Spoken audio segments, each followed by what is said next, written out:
ನೋಡಿ, ನಾನು ಅದೇ ಹೇಳಿದೆ, ನನಗೆ ಮಾತು ಕೊಟ್ಟಿದ್ದಾರೆ. ಡಿ.ಕೆ. ಸುರೇಶ್ ಅನ್ನೋರು ಕೂಡ ನನಗೆ ಮಾತು ಕೊಟ್ಟಿದ್ದಾರೆ ಒಂದು ಟೈಮಲ್ಲಿ. ಅವ್ರು ಏನ್ ಮನಸ್ಸು ಬರ್ ದೊಡ್ಡ ನಾಯಕರುಗಳು, ಅವರು ಏನ್ ಬೇಕಾದ್ರೂ ಆಗ್ಬೋದು. ನಾವೆಲ್ಲ ಸಣ್ಣ ಪಣ್ಣ KMF ಇಲ್ಲ ಒಂದು ಯಾವ್ದೋ ಬೋರ್ಡ್ ಕೇಳುತ್ತವ್ರು ನಾವು. ಅವ್ರಿಗೆ ಏನ್ ಮನಸ್ಸು ಮಾಡಿದ್ರೆ ಮಂತ್ರಿ ಕೂಡ ಆಗ್ಬೋದು, ಇಲ್ಲ ರಾಜ್ಯಸಭಾ ಮೆಂಬರ್ ಆಗ್ಬೋದು, ಏನ್ ಬೇಕಾ ನಾವೆಲ್ಲ ಆಗಕ್ಕಾಗ್ತದ? ಇಲ್ಲ, ಸರ್ಕಾರ ಕೊಟ್ರೆ ಆಗ್ತದೆ.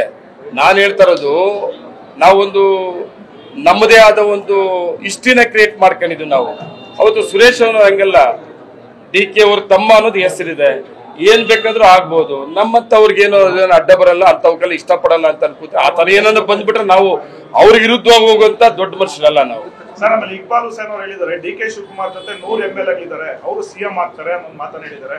130 ಎಷ್ಟಿದೆ ನಾವು ಒಟ್ಟು ಟೋಟಲ್ ಎಷ್ಟಪ್ಪ? ಕಾಂಗ್ರೆಸ್ ಎಲ್ಲ MLA ಪಕ್ಷದ ಅಧ್ಯಕ್ಷರು, ಮುಖ್ಯಮಂತ್ರಿ ಪರ ಇದ್ದೀವಿ ನಾವು. ಮುಖ್ಯಮಂತ್ರಿ ಸಿದ್ದರಾಮಯ್ಯ ಪರ ಇದ್ದೀವಿ, ಪಕ್ಷ ಅಧ್ಯಕ್ಷ ಪರ ಇದ್ದೀವಿ. ನಾವೆಲ್ಲ ಗೆಲ್ಲಬೇಕಾದ್ರೆ 2 ಕಣ್ಣುಗಳು ಯಾರ್ಯಾರು? ಸಿದ್ದರಾಮಯ್ಯ, ಡಿ.ಕೆ. ಅವರು. ಆ 2 ಕಣ್ಣುಗಳು ಅವ್ರ ಹೆಸರಲ್ಲಿ ಹೇಳ್ಕೊಂಡು ನಾವೆಲ್ಲ ಕೂಡ MLA ಹೈಕಮಾಂಡ್ ಏನ್ ತೀರ್ಮಾನ ತಗೋದು ಅಲ್ಲಿವರೆಗೂ ನಾವು ಹೋಗುದಿಲ್ಲ. ನಮ್ದೇನಂದ್ರೆ ನಮ್ಮ ನಾಯಕರು ಯಾವ್ದು ಇಲ್ಲ, ನಾನು ಎಲ್ಲ ಕಾಂಗ್ರೆಸ್ MLA ಗಳಿದಾರಲ್ಲ, ಹೈಕಮಾಂಡ್ ಅದರಲ್ಲಿ ಇದ್ದೀನಿ, ಆ ಪಟ್ಟಿಯಲ್ಲಿ ಇದ್ದೀನಿ. ಶಾಸಕರದ್ದು ವಾದ ಏನಂದ್ರೆ ಒಂದು ಕಣ್ಣಿಗೆ ಬೆಣ್ಣೆ, ಇನ್ನೊಂದು ಕಣ್ಣಿಗೆ ಸುಣ್ಣ. ಯಾರು ಹೇಳಿದಾರೆ ಅದು? ಡಿ.ಕೆ. ಶಿವಕುಮಾರ್ ಅವ್ರಿಗೆ CM ಸ್ಥಾನ ಕೊಡಬೇಕು ಅನ್ನೋ ವಾದವನ್ನ ಮಾಡಿಲ್ಲ. ಇಲ್ಲ, ನಾನು ಅದನ್ನ ಮಾತಾಡೋಷ್ಟು ದೊಡ್ಡ ಮನುಷ್ಯ ಅಲ್ಲ. ನಾನು MLA ಇದ್ದೀನಿ, ನನಗೆ ಹೈಕಮಾಂಡ್ ಇದೆ.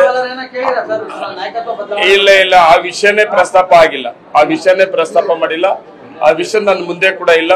ಹೈಕಮಾಂಡ್ ಇದೆ, ಇಬ್ರು ನನ್ನ ನಾಯಕರಿಲ್ಲ. Thank you.